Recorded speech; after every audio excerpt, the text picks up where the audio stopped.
All right, let me know if you have some audio now. Let me know if you can hear. Let me know. No audio still. All right. Yes. Fabulous. Can you hear Abdus? Let's see if you can hear Abdus. Can you hear me out there in Luqman Nation? Let's see. Abdus, fabulous. Phew. Just a slight adjustment this time and not, some panicked response. So, um, we wanted to recap a little bit, not really recap, but finish the discussion this week that we didn't have a chance to finish last week about the criminalization of the poor, especially poor black people, and especially targeting affordable housing. Because that is very, very important to other issues that we've been talking about for months, years, actually. And when I say we in this context, I'm talking about the progressive movement, this new progressive movement, but an issue, honestly, that black people have been talking about for decades. And that is the war on the poor, the battle over affordable housing, and how that ties into mass incarceration. So I want to show you a statistic that we couldn't get to last week.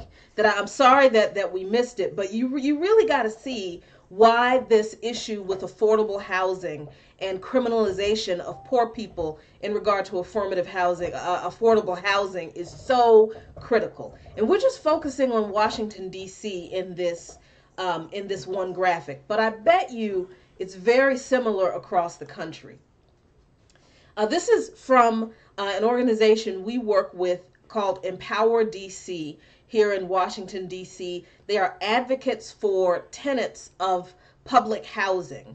And this is how developers decide what is affordable in the affordable housing that they build. Because in D.C., the developers are the ones who get to decide what affordable housing is. Not the DC government, but the developers, right, that they give this power to when they give them money to develop affordable housing. So, well, I mean, but this goes back to what we covered last week, that this has also hurt the homeless because municipalities gave back money to the federal government because developers wouldn't take it. Right. They would, because the developers have they're given the power to determine whether they want to build affordable housing or not, right, and that this money is available. When they don't take it, then the money's returned back, even though people are in need of this housing. Exactly. So this is the problem. The DC area median income, or the AMI, whenever you hear a discussion about affordable housing and redevelopment, and developers deciding how many affordable housing units to build or to designate, they always use this acronym AMI. It stands for Area Median Income. So the AMI for DC is for 2017 for DC was $110,300 for a family of four. But DC's black median household income fell from $42,000 in 2015 to only $38,000 in 2016. The area median income for a family of four in DC is $110,000. But the black median household income was $42,000, less than half of the AMI. And now, as of the last calculation, it is even lower than that at $38,000. So what does that mean in regard to affordable housing and the affordable housing units developers designate for affordable housing? Well, basically, they are pricing their affordable housing units to people who make around $110,000. Families of four that make around a little bit less than that. They're not pricing their affordable housing units to so that people who make $42,000 or $38,000 can afford. The affordable housing units for your average DC development, mixed use, mixed income development is around $50,000 a year. Maybe a little bit less, 45, but usually it's around $50,000 to $60,000 a year. But the average, the median black income for this area is only $38,000 a year. And that's pretty. And 38,000 a year is high. And when we talk about, because I don't want that number to be confused, is that this number is that this black medium number 38,000 is not representative of any other black community across the country. Right. Who are also suffering these type of issues too. So and this area is actually unique in the fact that 38,000 is the median income for black households. Right. And the thing that is frustrating is that developers are the ones making these decisions about housing for what they consider poor people, but actual poor people are not able to afford this affordable housing. So this is why more families are ending up in homeless shelters. This is why the homeless population in cities are growing. And this is why the affordable housing developments that exist need to be maintained and not torn down, because there's this big trend toward redevelopment. And redevelopment basically means tearing down existing public housing and putting in some market value units and allowing the developers to decide how many affordable housing units they're gonna include. This destroys the existing affordable public housing for the existing poor people who live there. So this is done intentionally by developers and city planners in order to move poor populations out of cities and push them out into the suburbs.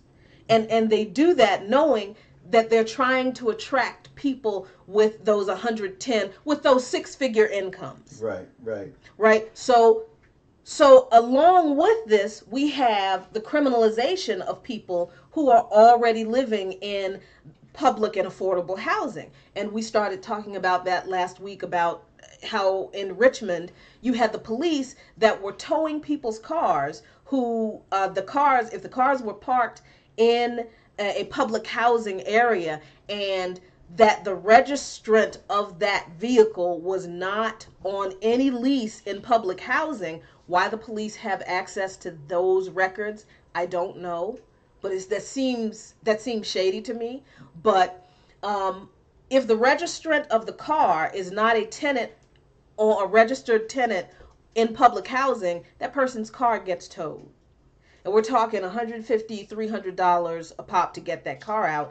And then what if that person doesn't have the money? And what if the car gets towed on the weekends? Right. And then now you have to wait till Monday. But one of the things that I wanted to make clear is that the reason why the police have a lot of these records, because there's something that the criminalization, see, every time that this type of news become public, trust me, they've been doing this to poor people much longer. Right. So what happens is that a lot of public housing have been, there's been this policy in a lot of public housing around the country called the ban list. And it's been challenged in court. But a lot of these public housing facilities and public housing police, because a lot of large public housing police departments are enforcing what they call this ban list. Now, just like everything else when it comes to the poor, it's always done with the intentions that we're doing this to protect you. The ban list comes from is one of the apparatuses that is connected to the war on drugs. Right. So when you have public housing that was saturated with drug gangs and drug trafficking, one of the ways that law enforcement tried to deal with that, and the government tried to deal with that, was say, okay, well, if you don't live there, then you're effectively are going to be put on a ban list. And so anytime you show up to any public housing that's underneath the jurisdiction of the housing authority, no matter what it is, doesn't have to be that one particular project or apartment complex. It could be anything under the housing authority's jurisdiction. So then what happens is that the housing authority police have a list of names, and so and what's so really insidious about this is that you can get on that ban list for just about anything. If you had an argument with one of your relatives, and the housing authority police had to answer a call or whatever, all they had to do is just say you started a disturbance, and you get put on this ban list. Like Jackie just said, if you're not on the lease but you visit your family, and it's based upon whether the housing authority determines whether you should be visiting your relatives or not. Right. If you have been convicted of a crime and they know about it, you get put on the ban list. It doesn't matter how long ago that crime was committed. So what we see here is the fact that a lot of these housing authority police departments are using these ban lists as a way of further penalizing the residents of public housing. So now, if you don't live there, under the laws of the ban list, they can just say, well, you don't live here anymore, so we forbid you to come to this this housing project or the public housing. Doesn't matter if you did anything or not. It's illegal to be there, and then if you live there, and we'll get into that a little bit later on, why this is such a problem, because of the lack of affordable housing units that are available. Like we just gave a statistic last week in Richmond, Virginia, 220,000 people, 26% poverty rate, 4,100 available public housing units. Now, I mean, I'm not a math genius, but you do the math.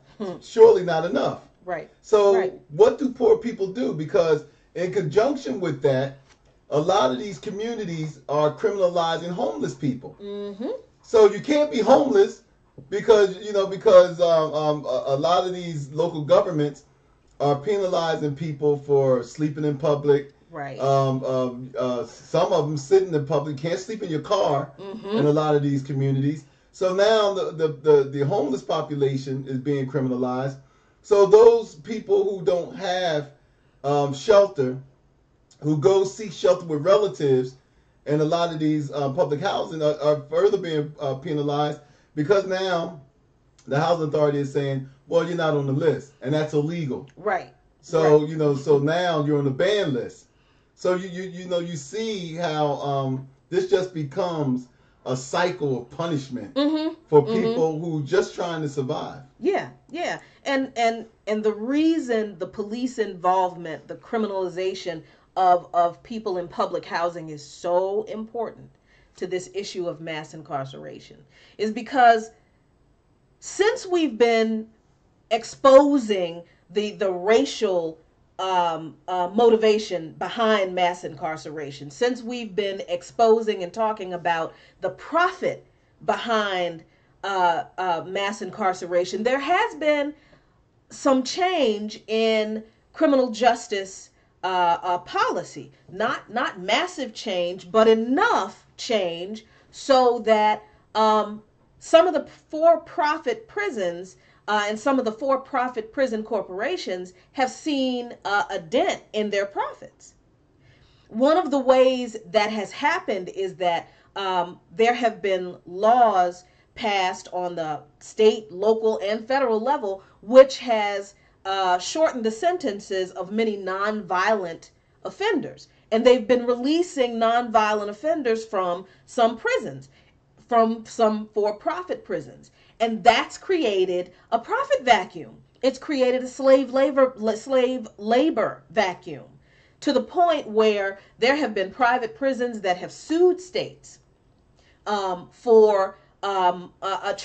order to force them to keep the prisons full, because they can't make as much money as they used to make. And it has gotten to the point where there was a sheriff who actually accidentally told the truth behind the whole scheme.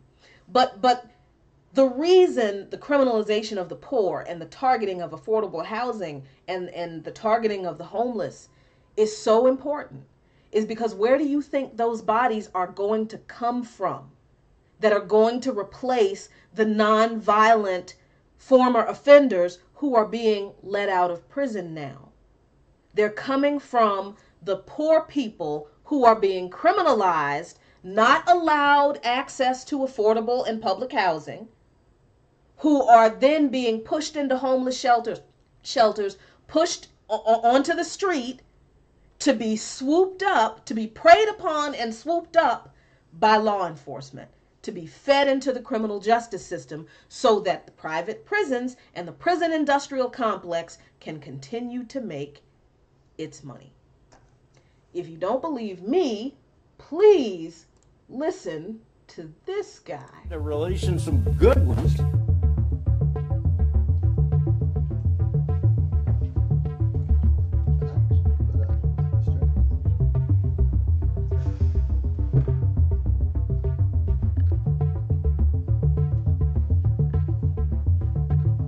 And that's the ones that you can work. That's the ones that can pick up trash, the work release programs. But guess what? Those are the ones that they're releasing. They're releasing some good ones that we use every day to wash cars, to change oil in our cars, to cook in the kitchen, to do all that where we save money. Well, they're going to let them out.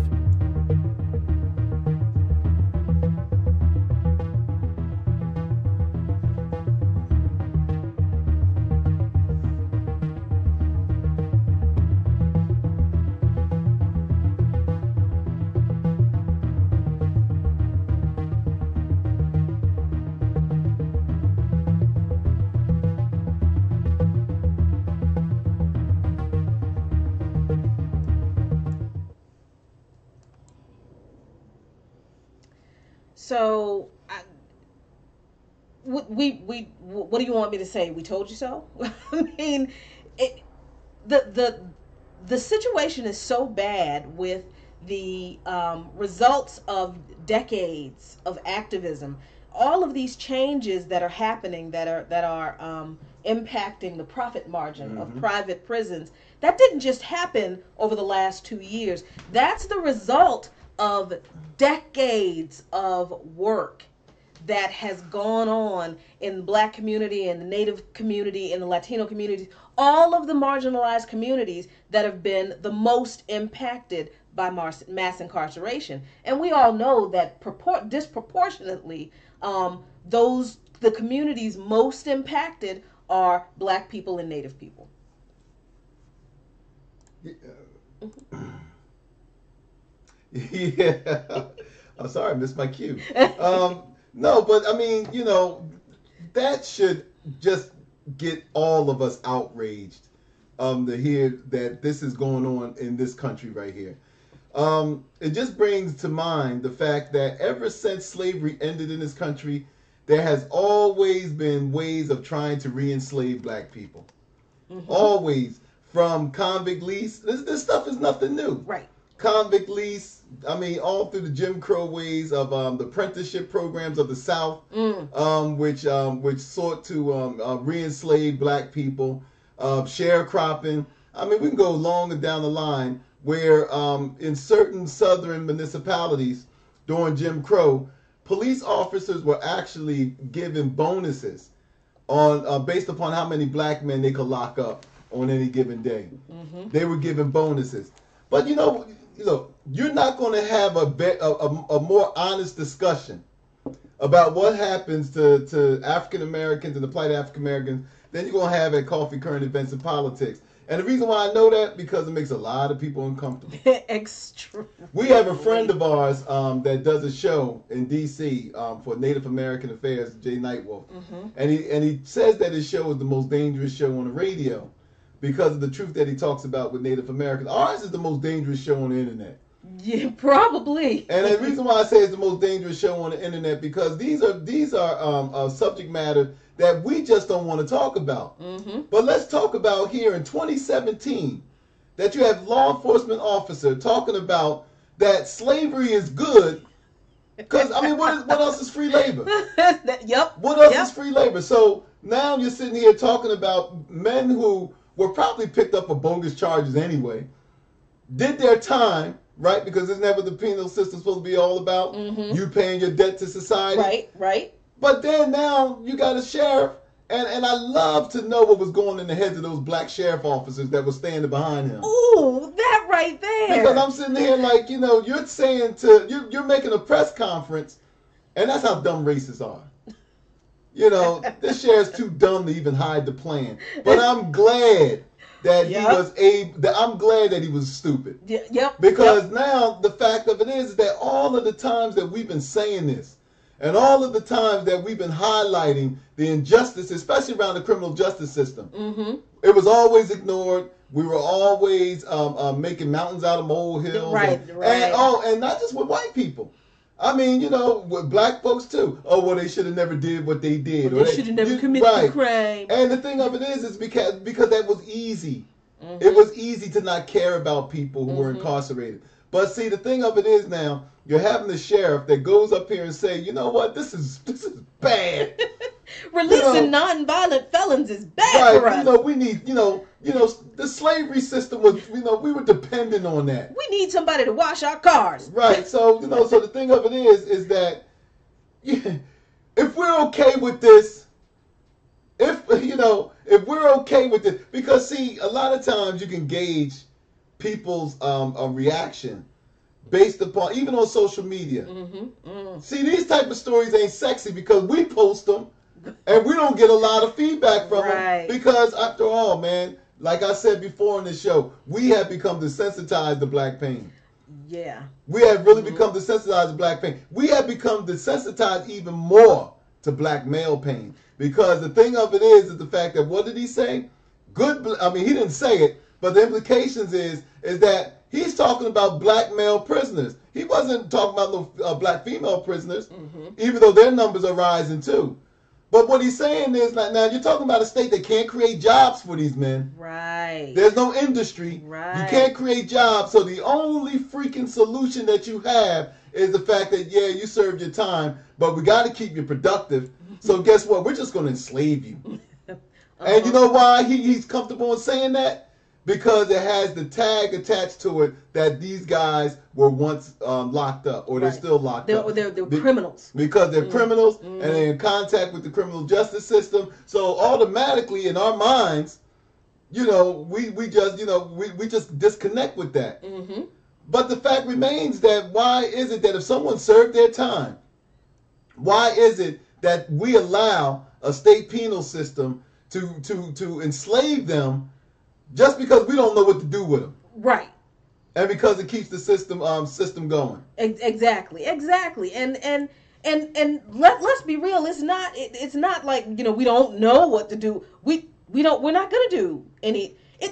We know that rehabilitation is what should be done with people who have served their time. They should pay for their crime, because we're not at all advocating for people who commit a crime not to pay a penalty. Of course not. If you commit a crime, you should pay the penalty for the crime you committed. But while you are in there, in order to make sure that you don't, or in order to reduce the chances of you returning, of being a recidivist, returning to prison, you get the training that you need. You get the job training for a job when you get out. You get skills so you can support yourself. You get the opportunity. They abandoned that a long time ago. But see, there's a reason they abandoned it a long time ago. There is no such thing anymore as rehabilitation when it comes to the American criminal justice system. Those policies have been abandoned a long time ago because, first of all, it goes back to the point that we, we have a throwaway society. We have a hyper consumerist throwaway society. If we feel that you're of no use, then we throw you away. We do that with our elderly. We do that, we do that with everybody who we feel that we have no use for. And the biggest population and the fastest growing population, let's look at that. As all this talk about mass incarceration, The United States not only incarcerate more of its citizens than any other country in the world, including the ones that we rail so much against, North Korea and everybody else. No, we are worse than North Korea when it comes to that. And that population, the prison population, in spite of the calls by politicians, activists, and citizens alike, that mass incarceration is not only it's not even cost effective. I mean, states and local municipalities are losing tons of money on just keeping people locked up. Mm-hmm. But in spite of the calls of all the calls for this to end, the incarceration rate of American citizens continue to rise. Yeah, mm-hmm. and that is important in this discussion of as Irony, our friends over at Breaking Brown, Irony, Frempong, and Yvette Carnell always call it black politics. Listen, we can talk about political policies and political solutions to general issues, and that's been a big deal among progressives, right? Because we've had all of these people become newly aware of all of these problems that were created by politics that need to be addressed by politics. But every single time we have this political discussion about black issues in particular, and how politics and policies needs to be focused on addressing issues that affect black people in particular, we always get this pushback from a lot of well-meaning white people. Well, no, it's white people too. This isn't just the black problem. You know, white people are poor too. White people go to prison too. White people have drug issues too. White people and that has never been the argument that these things don't happen to white people. The issue in regard to politics and policies, he's over here laughing because I know he just thought of something great. The issue in regard to politics and policy is that black people are the only group of people in this country that has had to fight its own government for our rights to exist in this country. We're the only group of people that our own government intentionally crafted policies to disenfranchise us from this American dream that they crafted, us and Native Americans. Every other group of people, whether it was Latinos, whether it was Asians, whether it was Polish or Irish, or every other group of people were kind of incidentally caught up in that kind of discrimination. They were affected by de facto discrimination, where people unofficially practiced discrimination against those groups of people. Black people and Native people were the only group of people in this country that the government intentionally created legislation that excluded us from participating in this society. So I'm gonna stop talking because you chomping at the bit. Well, no, I mean, it wasn't nothing brilliant, even though I'm capable of those things. But no, it's funny when white people lecture us about white poverty and white drug addiction and stuff. Where you think your poor white people come to? I mean, whether it was during the crack epidemic, whether it was during the heroin crisis of the 60s and 70s. Look, we can go all the way back to Prohibition. White folks been slumming for a long time. And so the thing of it is that whether, you went up to Harlem and back in the 20s and went to the speakeasies and all this other kind, black people are well aware of the degenerates amongst you. You are. We are well aware. I mean, me and Jackie and I go right outside of our houses, and we see poor whites, man, who are drug addicted in our own neighborhood. Yep. We know they don't live there. We know they don't live here. We go through our communities, and we see poor white families who weren't able to participate in the white flight of the 60s and the 70s. Mm-hmm. They were stuck with us. Yep. I go to my hometown of Camden, and I see white kids that I grew up with whose family was just as poor as ours. Mm-hmm. So, we don't need to be lectured by this. The thing of it is the fact that it's not about incidences. Right. It's not about your Uncle Frank, who's living in the trailer somewhere, passed out on alcohol and meth, and you know, we're not talking about incidences. We're not talking about people, white people may have lost their savings and they did all the right things. Because there's plenty of people out there like that. We're not talking about the Appalachians, which I know very much well, you know, a lot about the poverty that exists there. What we're talking about is a people who are only 12% to 14% of the population, but disproportionately poor. Mm-hmm. That's what we're talking about. So you're sitting here, so people are sitting here telling us that all of those black people made wrong decisions. All of those black people, just had bad luck. All of those black people didn't work hard. None of this. No, it's none of that. It's systemic. Mm-hmm. And the reason why no one wants to accept that it's systemic is because now we have to talk about the very country that we live in. Mm-hmm. All of this stuff that we learned in school, all of this, all of this propaganda that we received in school about the American myth. Mm-hmm. That this whole thing that if you only did this and if you only did that and if you only abandoned this or you only acted this way, mm-hmm. then all of a sudden the gates of American prosperity would be opened up for you. Right. But generation after generations of black people have found out that that's just not the case. We built wealth. Mm-hmm.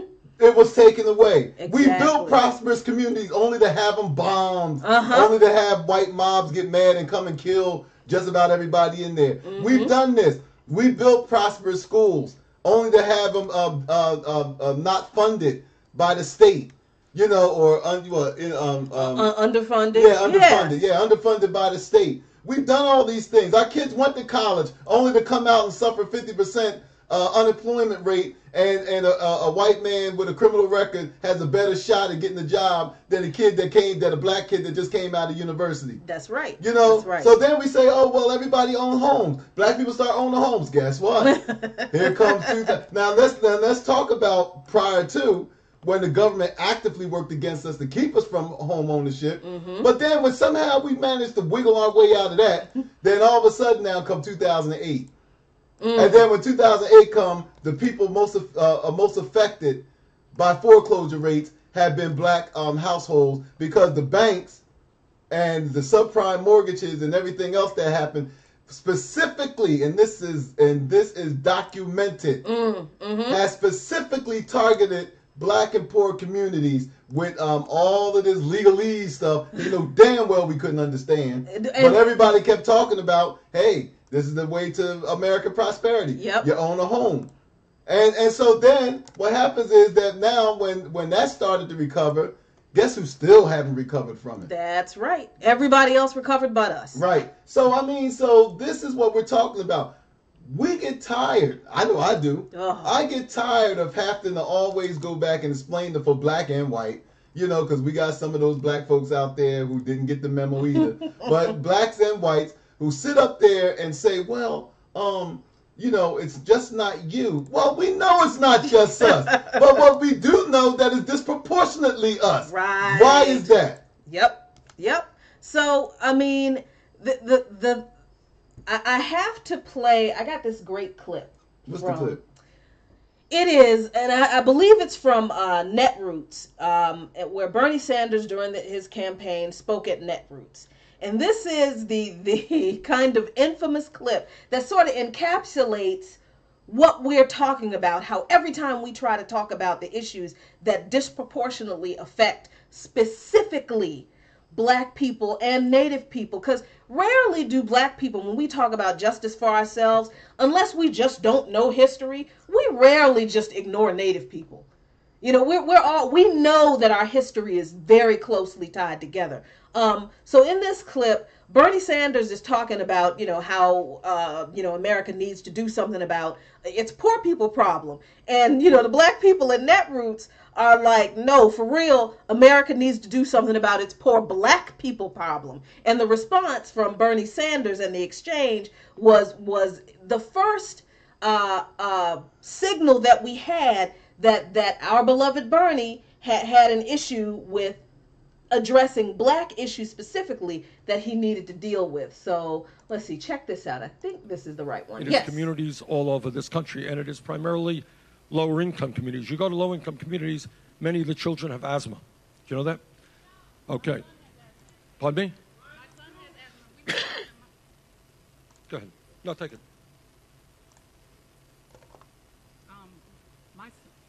My son has asthma. We live within a mile of that incinerator.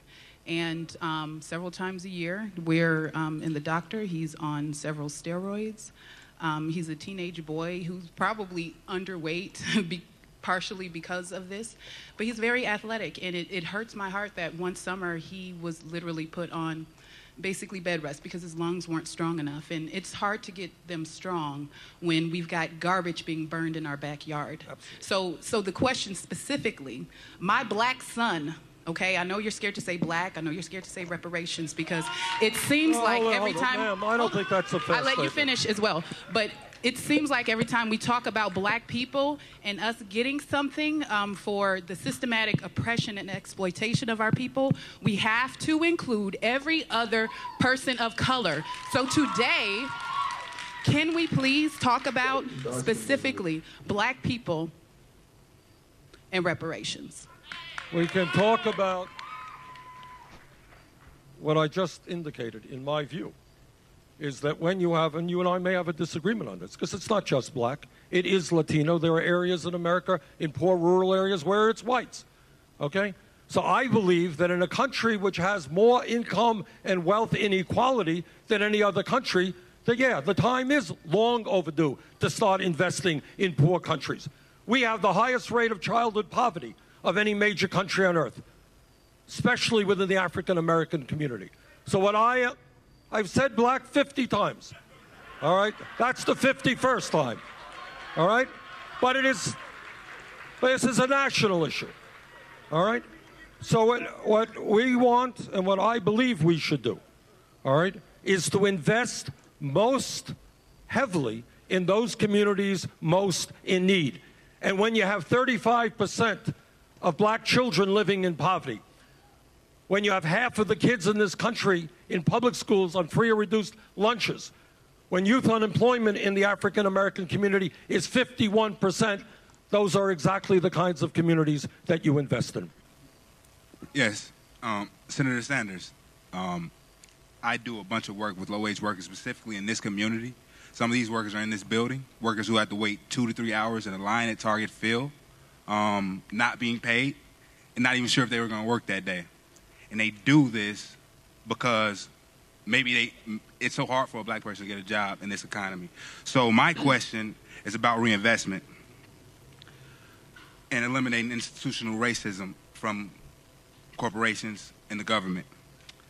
My question is, it is a historic fact that general improvement in economic conditions does not necessarily benefit black or Native communities. Socialist strategies have historically left large swaths of black and Native people behind.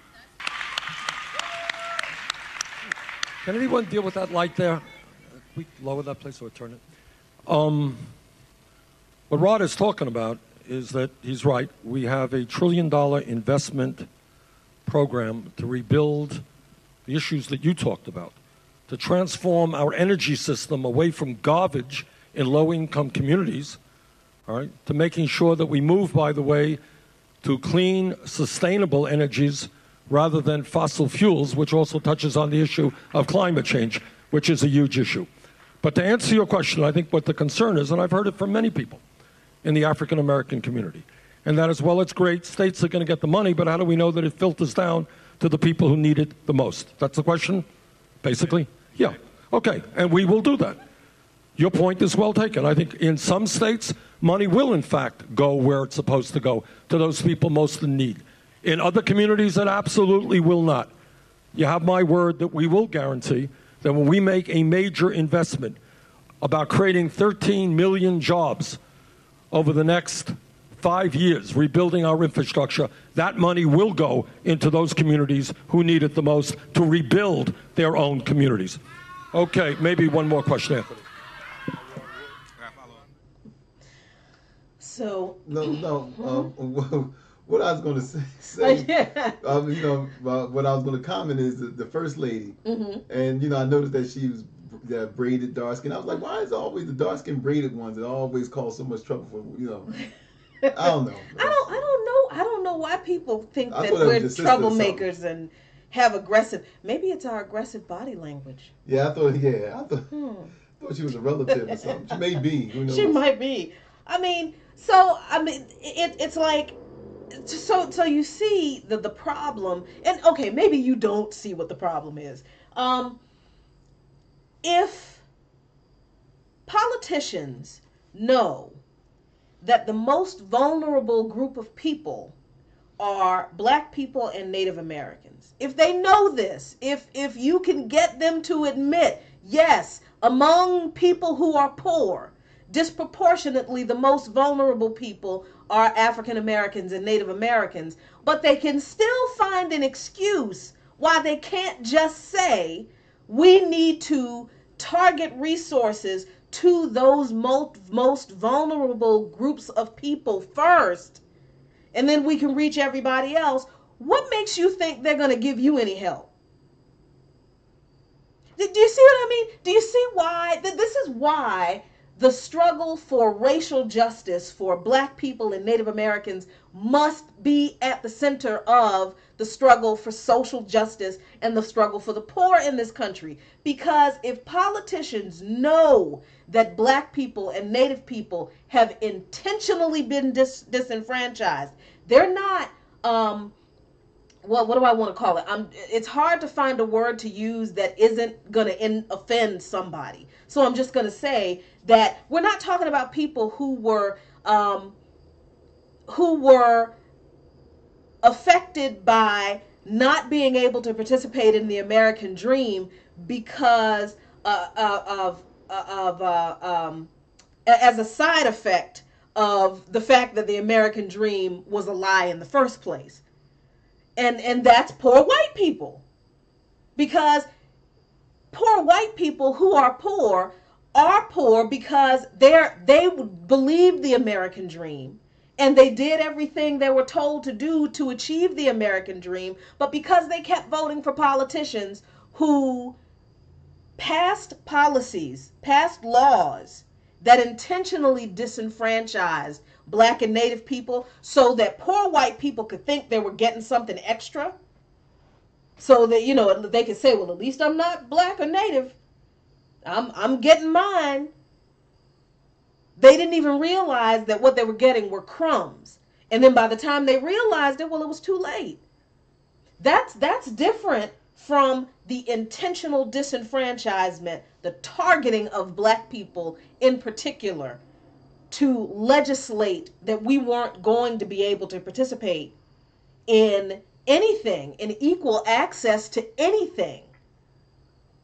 If politicians know that is what makes black and Native people the most vulnerable, and they still won't direct resources to address those vulnerable people, why do poor white people think that politicians are going to do anything different for them?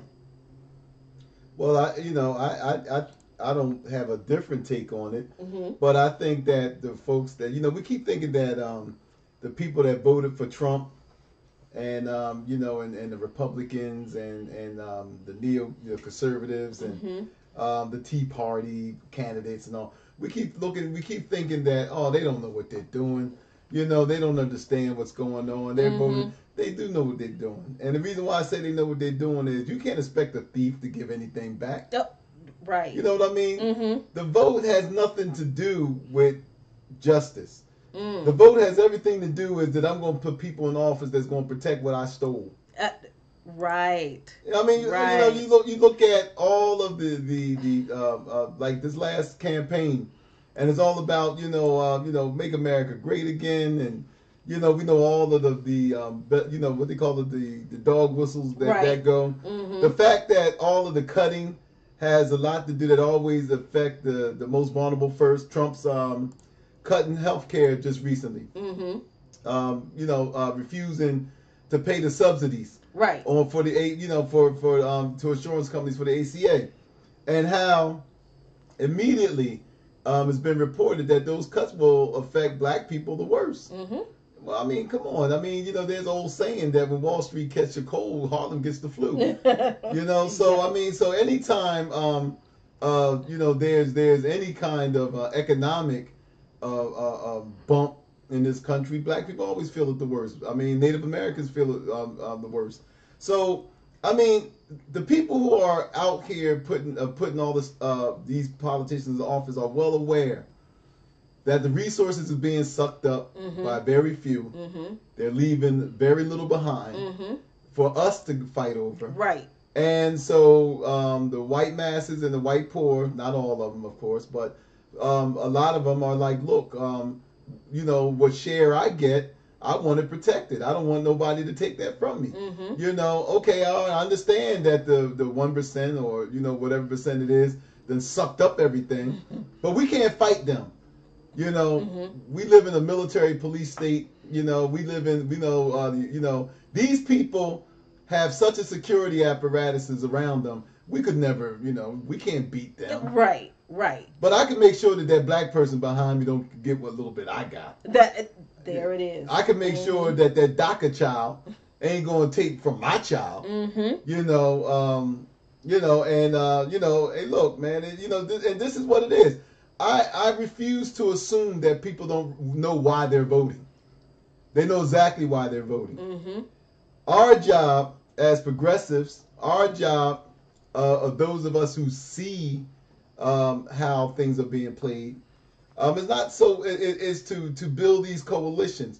Now, a lot of people get angry with Jackie and I because you guys talk about race all the time. We would love to spend time talking about DNC and Puerto Rico and all this other kind of stuff, But we're talking about a people that we belong to, who's had this American dream, the doors of the American dream slammed in their faces time after time.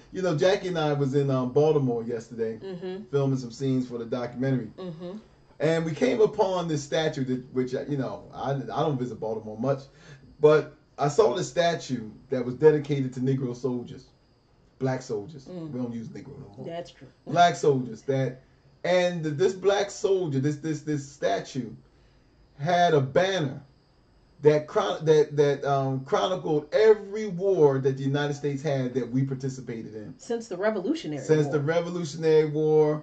I mean, Spanish American War 1812. You name it, we were there. And I said to you, Jackie, I said, it's really sad that a people who sacrifice so much to ensure the freedom of this country have been treated really so disrespectfully by it. And so much so that we have accepted it as being normal. Yeah. We have actually accepted it as being normal. I mean, to go through Baltimore and see young children with squeegee bottles in their hands and paper towels in their hands, running up the cars and stuff, trying to get some money. They're not robbing people. The National Harbor was only a few blocks away. Yeah. They could have a field day robbing tourists. But the thing of it is that in spite of all of that, they're trying to earn what little money they can get. Yeah. From and being that they've been abandoned by a country, by a system that haven't provided anything for them, that they're resorting to. And I'm from New Jersey. I mean, I know all about the squeegee man, but every time I saw a squeegee man, he was at least 40. Yeah, these were kids. These were kids. And the fact that we're comfortable with that, and I don't think we're really comfortable with it. I think that we've chosen to, like we do with all injustices in this country a lot of times when it doesn't involve us, we just look the other way. Yeah, I think that's true. And the whole scene of our children, like we talked about yesterday in Baltimore, and we'll talk about it more in the documentary, but just to see the lengths that our children will go to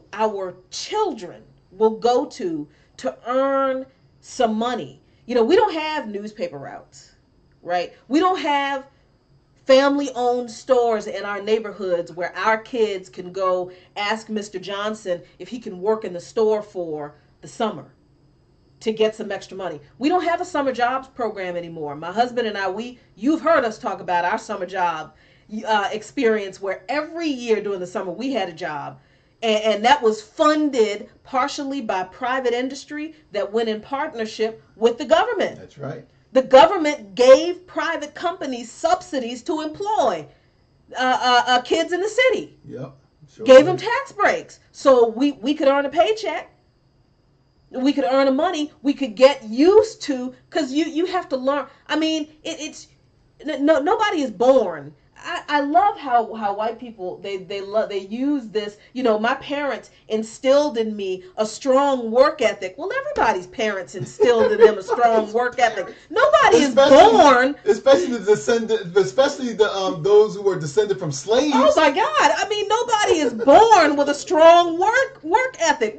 Everybody's parents instills in them a strong work ethic. Whether it's the parent who is able to provide an opportunity for their child, like I said, where they could work in somebody's neighborhood store for the summer to earn a living, or whether it's the parent who tells their kid, let's go to Costco or whatever, right, and get 2 cases of water for $5, and you go out on the mall, and sell the bottles of water, the individual bottles, for $2, and you make $1 profit. Yeah, one parent has a legitimate way of doing it. The other parent has to do it on the hustle, because there are no legitimate opportunities for them or their children. So they have to teach them how to hustle however they can. But what does the system do to the children whose parents don't have legitimate means, so-called legitimate means? Because I swear for cheese, all the generations of immigrant parents taught their children a strong work ethic on the hustle too. That's how families made their money, bootlegging and through prostitution and through the drug trade. We're talking about European immigrant families now. But see, few of their children went to prison. Ours do. So we see that in Baltimore, where our children are earning their summer money, washing windshields and begging for change to raise money to buy their cheerleading uniforms, their baseball team uniforms, their softball team uniforms, Boy and Girl Scout team uniforms. Raising money for extracurricular activities that they want to participate in, but because they go to a public school in a poor neighborhood, nobody pays property taxes, so they have to rely on the budget that comes from the city, and the city can't get more money from the state because the state is governed by a Republican that doesn't want to fund public schools. And nobody listens to poor people, so those poor parents can't even petition their own government to fight on their behalf. So what do they have to do? They have to send their kids out onto the medians of highways with buckets to beg for change to get their babies uniforms for the baseball team. That's the result of the intentional disenfranchisement of a people that was done by the government. Our inheritance was stolen from our children, ours and Native American children. So when we go to Baltimore and we see our children resorting to that in order to get funds that are necessary, this ain't party money. This is so they can buy school supplies.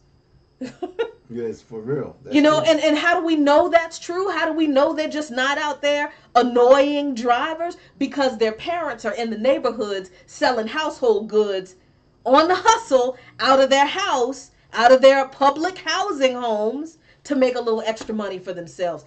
This is what we see, people trying. This is how black people deal with, and Native people deal with, having our inheritances stolen. We got to make do with what we have however we can. And then we see the other effects of that intentional disenfranchisement that was directed toward us. The homelessness, the untreated mental illness, the untreated drug addiction, the high unemployment rate. Yeah. And then that's where mass incarceration comes in too, because there are no services for those people to address those problems. So the politicians just decide to lock them all up. But you know what, though? In spite of all of that, and I mean, not in spite of all of that, there is a solution. Because there have been people who, much smarter than me, who have sat down and looked at this. And look, let me tell you something before Jackie goes into our last piece for the day. It took government intervention to move white people from being European immigrants to assimilate them into this country, and to eventually move them most into the middle class. Mm-hmm. That took government to do that. It took government to come up with a New Deal. In order, look at the word New Deal. It took government to come up with New Deal policies in order to take a large class of unemployed white people and put them to work. Mm-hmm. It took government to come up with housing policies to create the suburbs, to come up with housing policies which allow working class whites, because of course we were denied it, right? To own a home, which was one of the basic foundations of wealth and wealth creation in this country.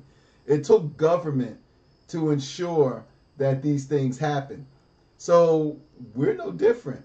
I mean, in order for us to get where we got to go, and look, I love when people start, when black people, say, well, all we need to do is create wealth, and all we need to do is do this, and all we need to do is do that. We need government. That's all fine and dandy. I mean, I grew up remembering the Nation of Islam talking about, we need to separate, get our own land, and raise crops and this and that. And white folks ain't giving up no land. Mm-hmm. You know what I mean? That's done. They ain't giving up no land. I like to know who you're gonna get it from. Yeah. But anyway, the thing of it is the fact that this is going to take government. Mm-hmm. So this is what the smart folks in our think tanks, right? Mm-hmm. Mm-hmm. The black think tank, right? This is what they've came up with on how we can solve all this, because in the end, it's about solutions, right? Right. So here it is. So an organization called the Urban League has been studying this issue, and it wasn't just the Urban League. It was probably every black organization that existed since black organizations existed, and since slavery ended and we never got our 40 acres and a mule, have studied what it would cost, what it would take to address the violations against Black America, what that redress would look like. And the Urban League has come up with what they call the Marshall Plan for Black America. Now, this is very, very interesting, because Abdus and I, even though we just got married like 4 years ago, we have been very much alike in most of our adult life, in that we both remember watching on BET the Urban League's annual State of Black America. Oh, yeah.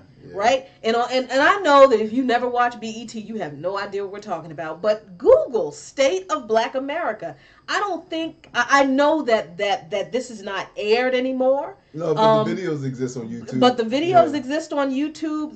They haven't done a conference. I don't think they did one. Last year. No, they did one last year. Oh, they did one last year, but I don't think it was televised. But Google State of Black America, and every year the Urban League puts out this State of Black America, or the State of the Black Union is what it was called at one time, and they put out a report about how we, since the Civil Rights Act, because people always use the Civil Rights Act as like the dividing line between, man, we were treating black people like garbage, to, yay, we're treating black people so much better now.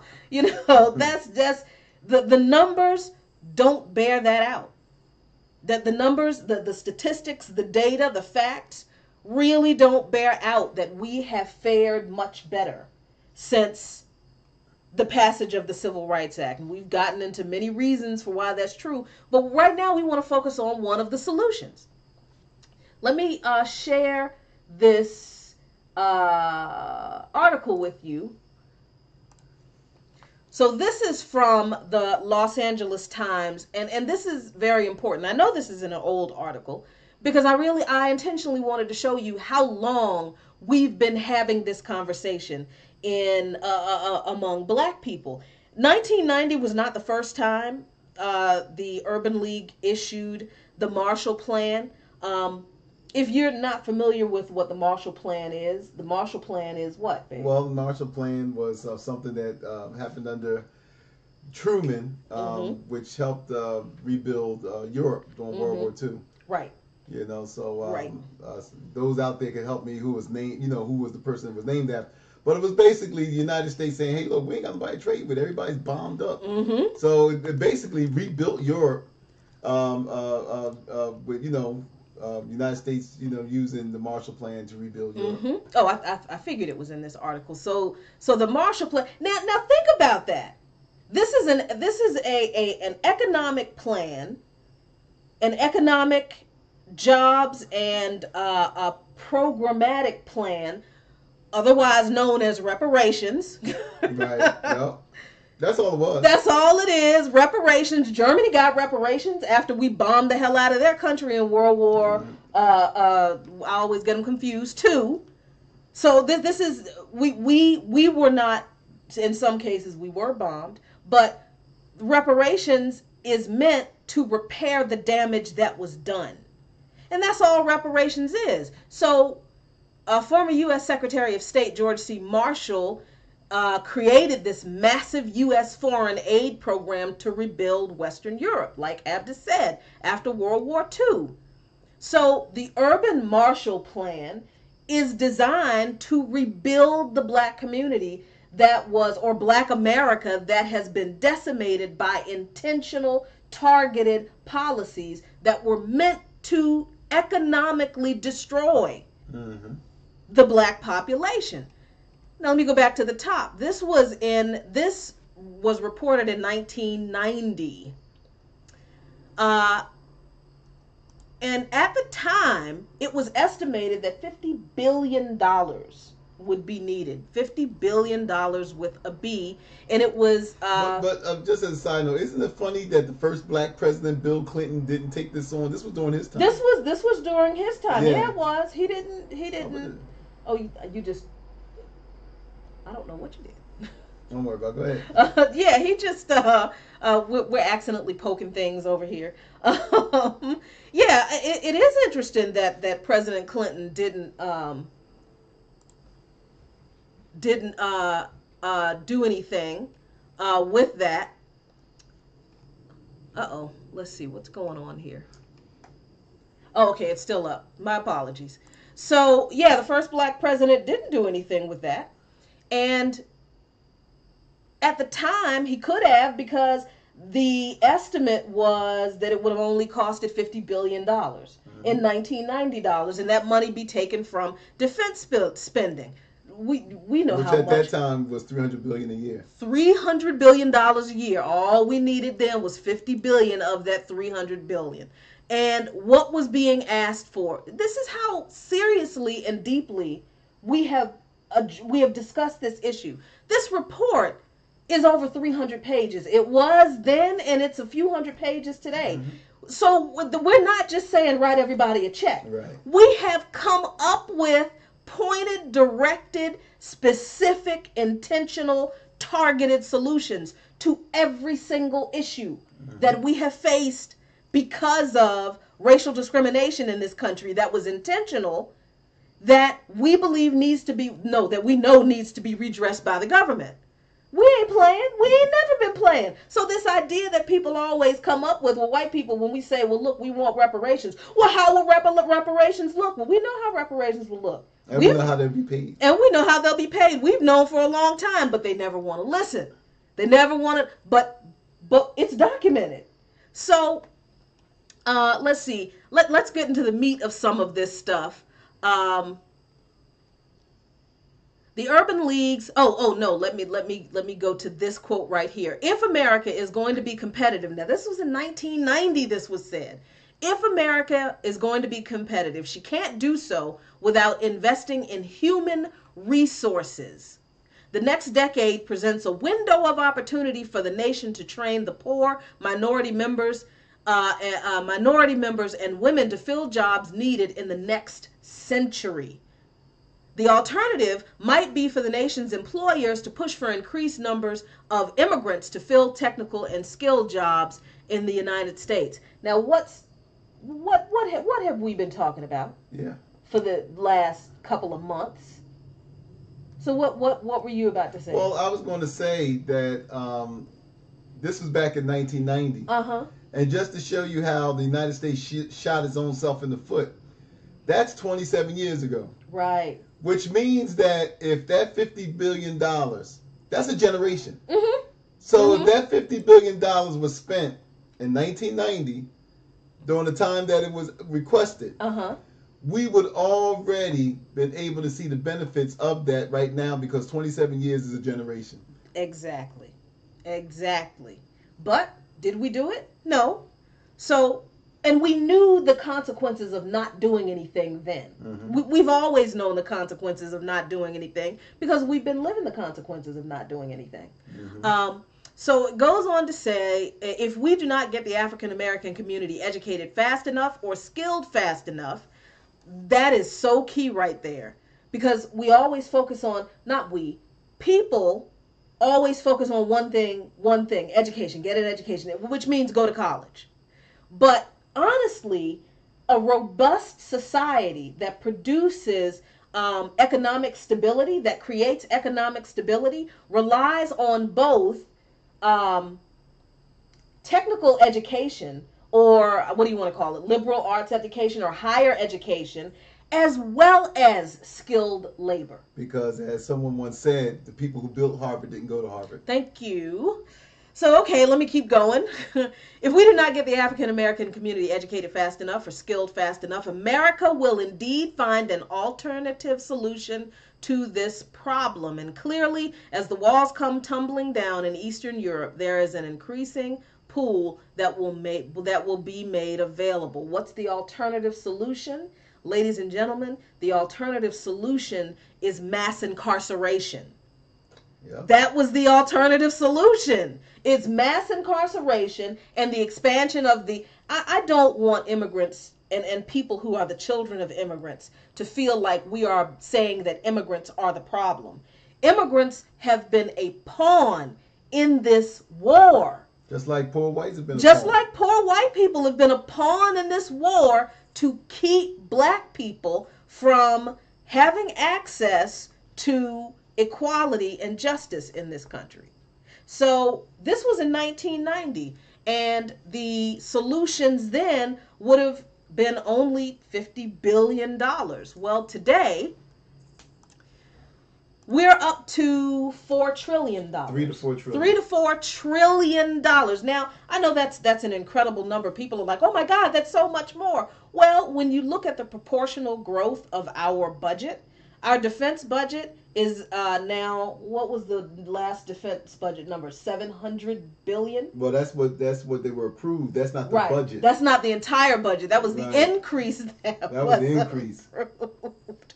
And the Department of Defense just lost almost 10, was it billion or trillion? Well, I know that last year there was a report going around that the Pentagon lost $5 trillion. Trillion with a T, $5 trillion that that was our reparations. Yeah. They conveniently lost $5 trillion, but they can't find $3 to $4 trillion. They couldn't find $50 billion back then. They couldn't even find $50 billion then. So okay, here is the question. What does this Marshall Plan for Black America look like? What do these reparations look like? Because let's be honest, and I can't reiterate this enough, the U.S. government is the responsible party. White people always think that when we talk about reparations, we're gonna come to your house and take your car. Hey, how you doing? How much money you got? Part of that belongs to me. What? Huh? Hey, look, before you pay for them groceries, half that money belongs to me.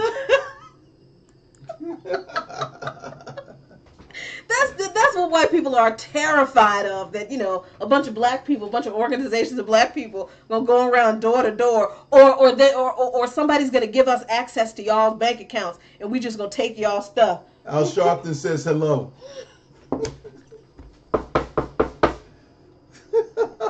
Stop it. I just drank. But that is not, no. When we talk about reparations, we're not talking about the white people of America doing anything.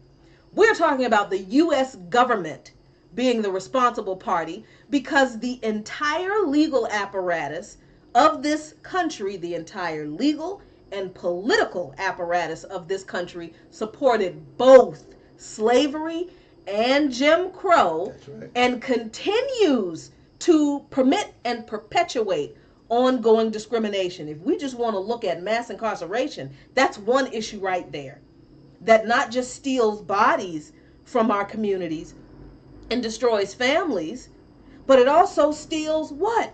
Revenue. That we're talking about taking people out of the communities who could be working and providing for families and communities. But there are no jobs, so what does this look like? We're talking about programs that should be fully accessible and controlled by us. And of course, a lot of white people have a problem with that because some white people just, even well-meaning white people in the progressive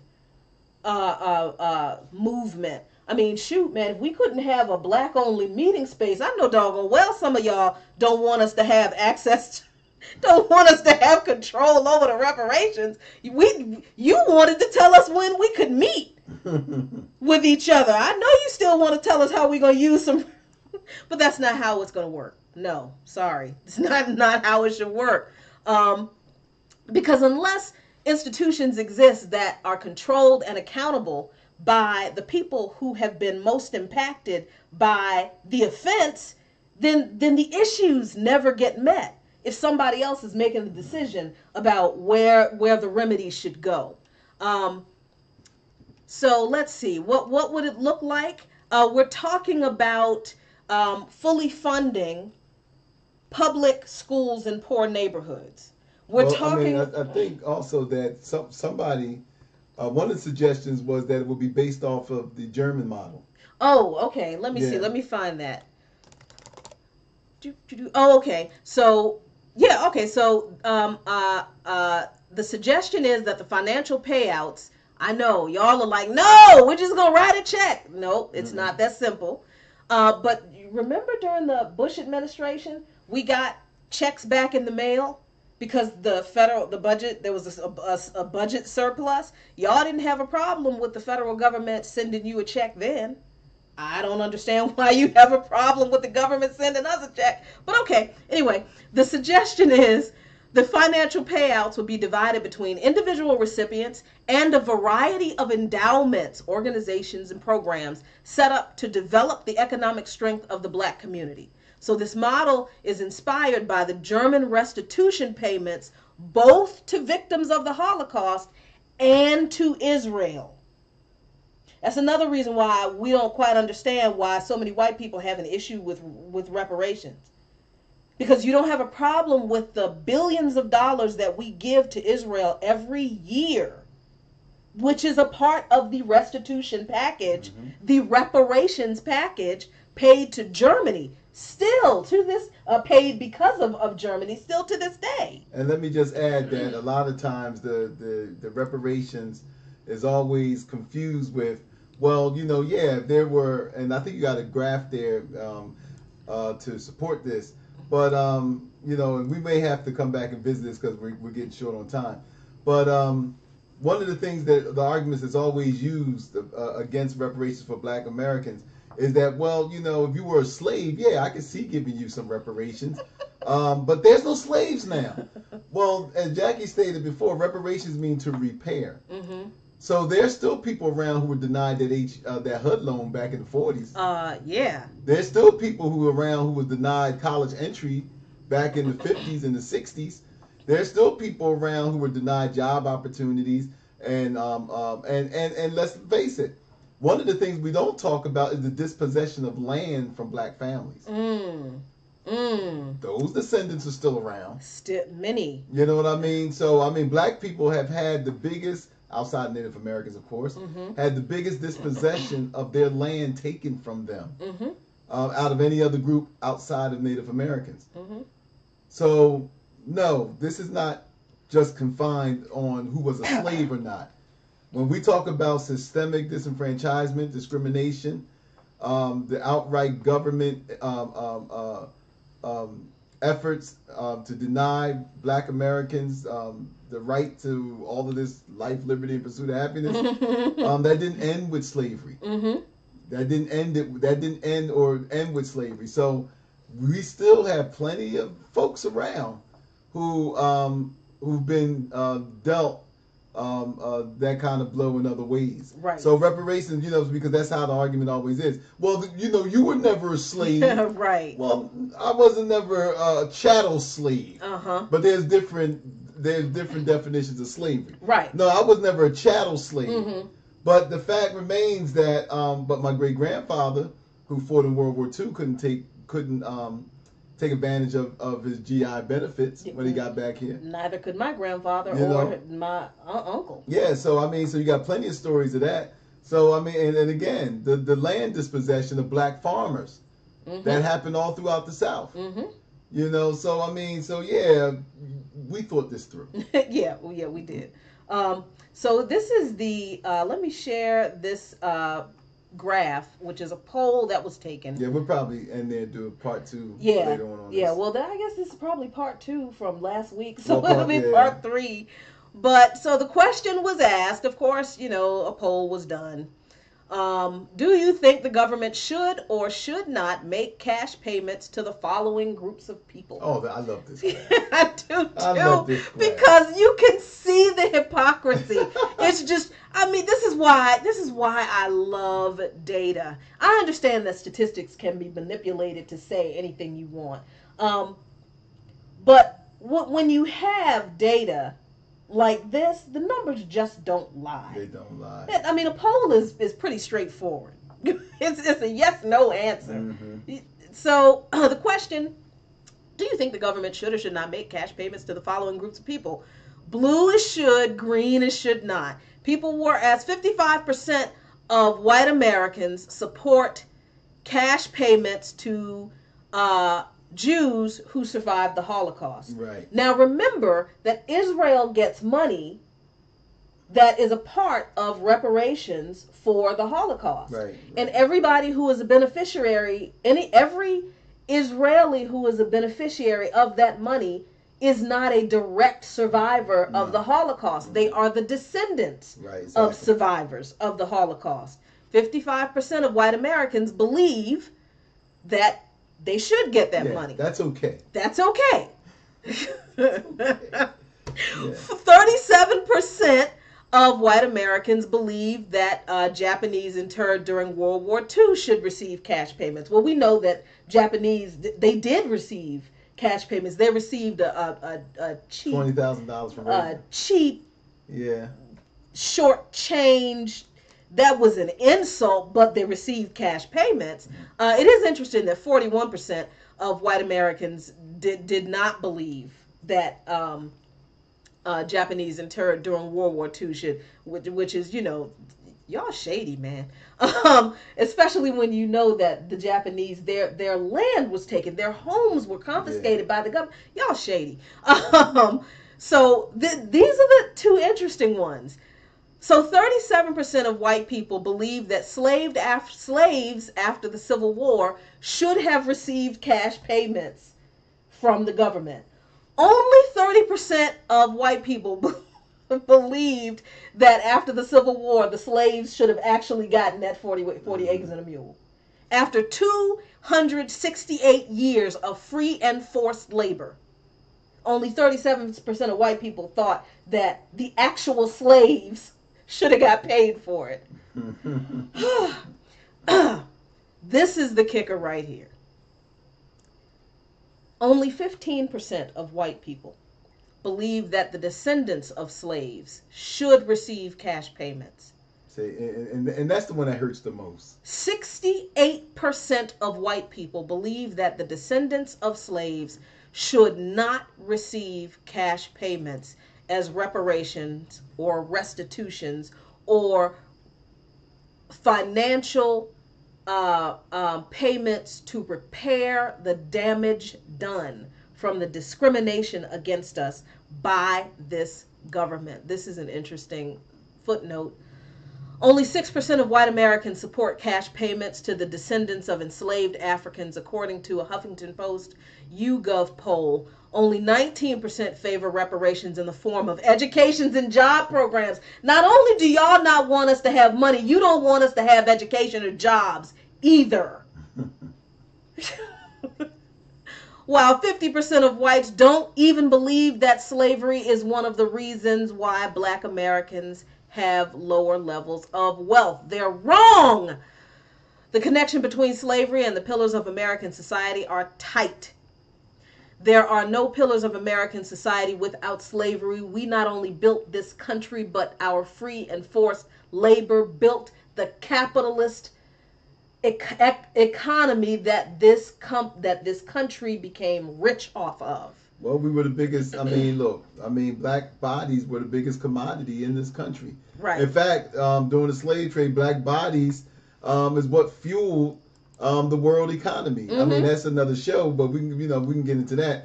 But you got institutions today that businesses today that still exist off the profits of slave labor. Yep. But I will tell you why, real quickly, why that 68% is as high as it is. Why is because of the misunderstanding, and I'm just going to give them credit for that, misunderstanding of the implications of slavery and the damaging effects of it. Because most white folks, they have two arguments. I didn't own any slaves. Right. My family never owned slaves. And you never was a slave. So Right. why should I pay? My family came here from the foothills of Ireland, and we ate dirt for dinner, and when we got here, man, we pulled, we were too poor to own a slave. Did you know how much a slave cost back then? So what happened is that we couldn't afford a slave, so we had to do this on our own. You were too expensive. So then what happened is the fact that so I shouldn't have to pay you, because that's how it's looked at, paying me for what happened back then.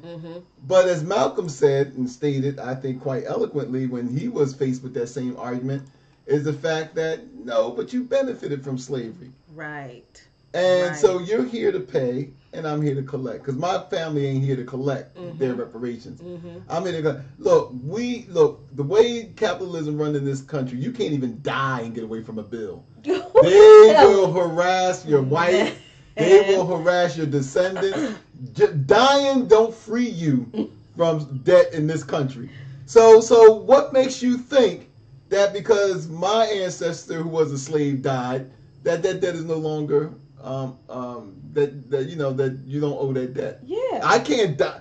God forbid, if I die today tomorrow, and whatever debts I own, they coming after you. They sure are. You know what I mean? They're gonna be like, well, you got some coins somewhere, don't you? Yeah. But hold their breath on that. Right. But you can't make the argument that, well, I didn't make those debts, so why should I pay? Yep. They won't take that.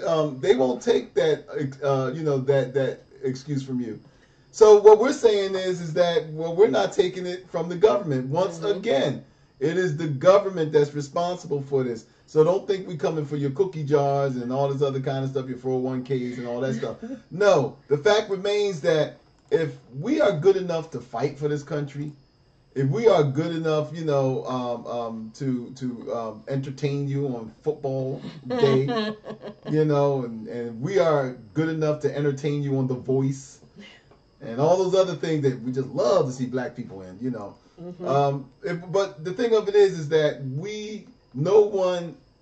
there is not too many groups that have come to this country after us that has contributed as much as we have to this country.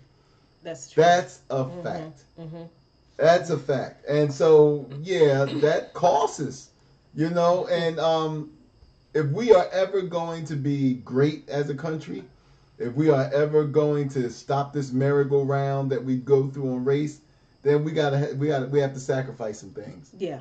Yeah. And I think that, and I'll end with this, that I think that so many white progressives out there, I'm not talking about the Trumpsters and them, well, I know where they stand, but I think that the reason why so many white progressives are slow to jump on this train, because you are actually really afraid that you might have to give up something. And so it's easier, you know, it's easier to hold the banner for other causes. But I think that deep down inside, I think that maybe you need to examine your true intentions too, because you're slow to jump on this train because you think that you might got to give up something. And that's many of you aren't comfortable with that. So, on that note, we're going to leave this discussion until next week, where I guess we will have a part 3. Yeah. And what the heck, we're going to keep talking about these issues until we get our check. Honestly, I mean, we've been here 400 years. I mean, you can't do that in just 2 days. Yeah, that's a long discussion. That's a long talk. And we're going to keep having this discussion in Luqman Nation. As you know, we are beginning filming our documentary, Baltimore After the Fire. Hopefully this week we'll have our GoFundMe account up. But until then, please consider becoming a patron of Luqman Nation. Check us out on Patreon, Luqman Nation, LuqmanNation, or consider a one-time donation through PayPal.